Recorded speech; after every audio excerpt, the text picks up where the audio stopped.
Hi friends, எல்லாருக்கும் வணக்கம். Welcome back to my channel Mahil life. எல்லாரும் எப்படி இருக்கீங்க? நீங்கள் எல்லாம் சூப்பராக இருக்கீங்கன்னு சொல்லி நானுமே நம்புகிறேன். ஸோ இன்றைக்குள்ள வீடியோ கண்டிப்பாக உங்கள் எல்லாருக்கும் யூஸ்ஃபுல்லாக இருக்கும். நிறைய நம்மளோட சேனலில் க்ளீனிங் மோட்டிவேஷன் வீடியோ நான் ஷேர் பண்ணியிருக்கேன். இன்றைக்கி பார்த்தீங்கன்னா கிச்சன் கவுண்டர் டாப்பை நான் எந்த மாதிரி வீக்லி ஒன்ஸ் இல்லைன்னா 10 days ஒன்ஸ் க்ளீன் பண்ணுறேன்னு அவங்க கூட ஷேர் பண்ணியிருக்கேன். ஸோ இந்த வீடியோ நான் இதுக்கு முன்னாடி ஷேர் பண்ணதே இல்லை. ஸோ ஆயில் ட்ரே வைக்கிற இடத்துலலாம் கரப்பாம்பூச்சி வரும், சிங் ஏரியாக்களையும் கரப்பாம்பூச்சி வரும்ல, இதெல்லாம் கண்ட்ரோல் பண்ணுறதுக்கு நான் எந்த டிப்ஸை ஃபாலோ பண்ணுறேன்னு அவங்க கூட ஷேர் பண்ணியிருக்கேன். கண்டிப்பாக இந்த வீடியோ உங்களுக்கு யூஸ்ஃபுல்லாக இருக்கும். ஸோ மார்னிங் பார்த்திங்கன்னா குட்டிஸ் எல்லாமே ஸ்கூலுக்கு அனுப்பியாச்சு. மார்னிங் இன்றைக்கி பிரேக்ஃபாஸ்ட் இட்லி தேங்காய் சட்னி தான் ரெடி பண்ணியிருந்தேன். ஆஃப்டர்நூனுக்கு பார்த்திங்கன்னா அம்முட்டிக்கு தேங்காய் சாதம் போட்டு எக்கு ஆம்லேட் போட்டு கொடுத்து விட்டுட்டேன். ஹஸ்பண்ட் பார்த்திங்கன்னா மார்னிங்கே ஃபிஷ் வாங்கிட்டு வந்துட்டதுனால மார்னிங்கே ஃபிஷ் குழம்பு எல்லாமே வச்சு முடிச்சுட்டேன். நெக்ஸ்ட்டு நான் க்ளீனிங் ஒர்க் ஸ்டார்ட் பண்ணுறேன். எப்போவுமே நம்ம கிச்சன் கவுண்டர் டாப்பை க்ளீன் பண்ணுறதுக்கு முன்னாடி சிங்கில் ஏதாவது பாத்திரம் இருந்துச்சுன்னா எல்லாமே வாஷ் பண்ணி வச்சுட்டு க்ளீனிங் ஒர்க்கை ஸ்டார்ட் பண்ணுங்கள். அப்போ தான் ஒரு ப்ராப்பரான க்ளீனிங் ஒர்க்காக இருக்கும்.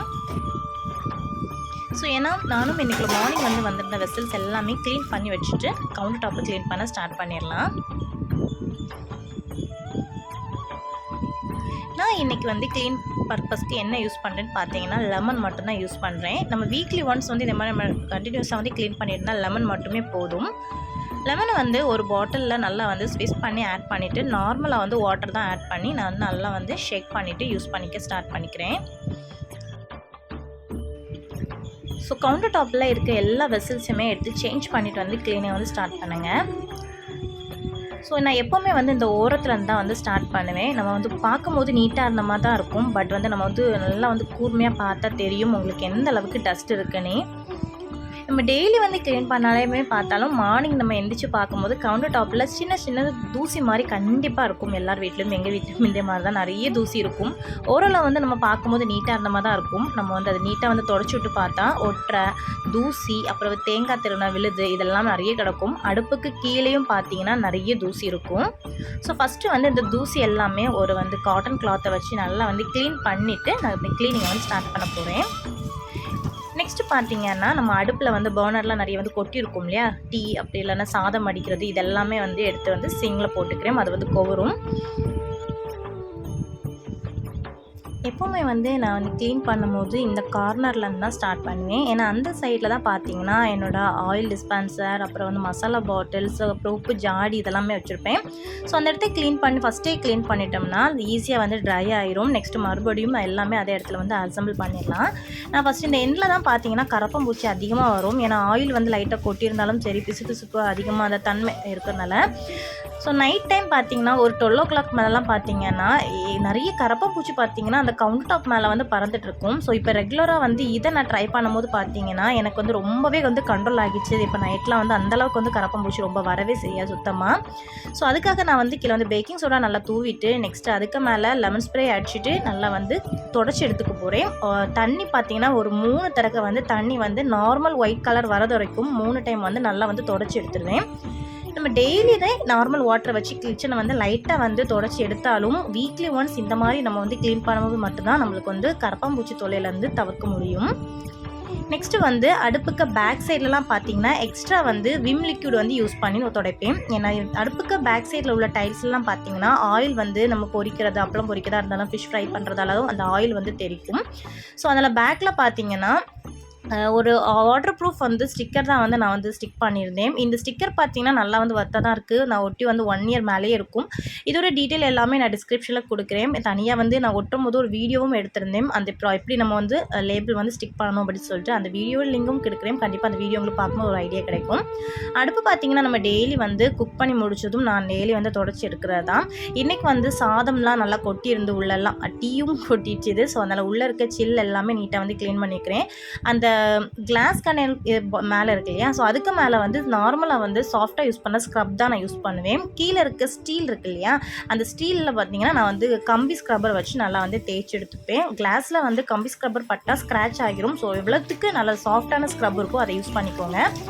நல்லா வந்து அடுப்பையும் நல்லா தொடச்சி எடுத்ததுக்கப்புறம் ஒரு 2 to 3 டைம்ஸ் வந்து நல்லா வந்து வாட்டர் வச்சு நல்லா வாஷ் பண்ணி எடுத்துக்கிட்டேன். நெக்ஸ்ட் அடுப்பு அப்படியே திருப்பி அந்த சைடில் மாற்றி வச்சுட்டு கவுண்டர் டாப்பில் இருக்கும் இல்லையா, அதில் நம்ம கீழே கொட்டியிருந்தால் கண்டிப்பாக அந்த இடத்துல வந்து ஸ்ட்ரெயின் ஆகிருக்கும். ஸோ அது பார்த்தீங்கன்னா நான் டெய்லி வந்து எப்போல்லாம் எனக்கு கீழே கொட்டுதோ அப்போல்லாம் வந்து கையோடி நான் வந்து தொடச்சி எடுத்துருவேன். நான் ½ hour 1 hour கழிஞ்சால் கூட நான் அந்த இடத்துல வந்து அப்படியே நல்லா டார்க்காக வந்து ஸ்ட்ரெயின் ஆகிரும். ஸோ கையோடி தொடச்சி எடுத்துக்கோம்னா அடுப்பை வந்து மறுபடியும் அதிலே வந்து ரொட்டேட் பண்ணி ப்ளேஸ் பண்ணிக்கிறேன்.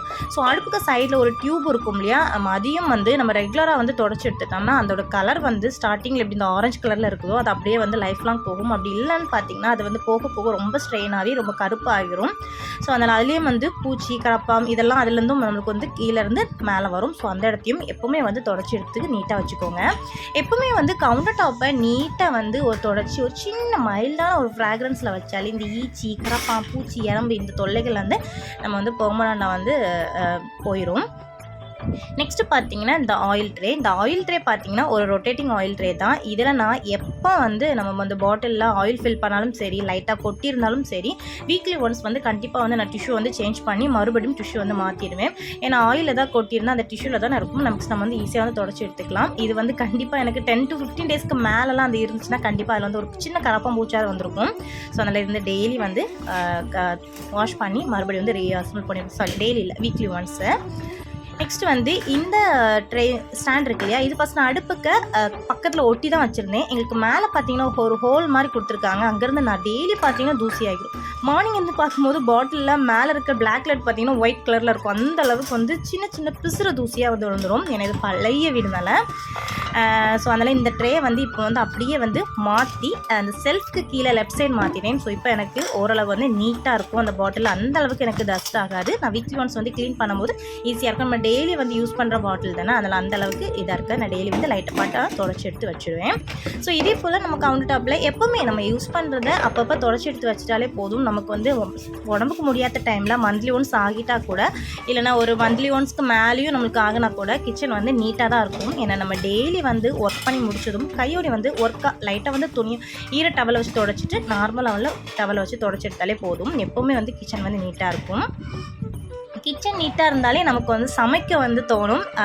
நெக்ஸ்ட் என்ன சமைக்க அப்படின்னு சொல்லிட்டு தோணும். எப்போவுமே வந்து வீடு க்ளீனாக இருந்தால் நம்மளுக்கு வந்து நல்ல மைண்ட் வந்து ஒரு பாசிட்டிவ் திங்கிங்லாம் இருக்கும். அங்கே எங்கே வந்து க்ரீனிஷ் ஆர்டிஃபிஷியலாக இருந்தாலும் சரி, பிளான்டாக இருந்தாலும் சரி, அதை வச்சாலும் போதும் நம்ம மைண்ட் வந்து நல்லா வந்து ஒரு ப்ளசண்ட்டாக ஃபீலாக இருக்கும். என்னோட நான் இந்த மாதிரி தான் எனக்கு ஃபீல் ஆகியிருக்கு. அதை நான் உங்கள் கூட ஷேர் பண்ணியிருக்கேன். நெக்ஸ்ட்டு சிங் ஏரியா பார்த்தீங்கன்னா இதே போல் தனியாக வந்து ஒரு ப்ரஷ் வச்சுருக்கேன் சிங்கு அப்புறம் வந்து க்ளீன் பண்ணுறதுக்காக. ஸோ அதையுமே நல்லா வந்து எப்போ வெசலை க்ளீன் பண்ணாலும் அதில் வந்து எந்த ஒரு அழுக்கு ஃபார்ம் ஆகாமல் கையோடி அந்த பிசுபிசுப்பெல்லாம் இருக்கும் கண்டிப்பாக. ஸோ அதை கையோடி க்ளீன் பண்ணிட்டாலும் இதே போல் சிங்கும் எப்போவுமே நீட்டாக இருக்கும்.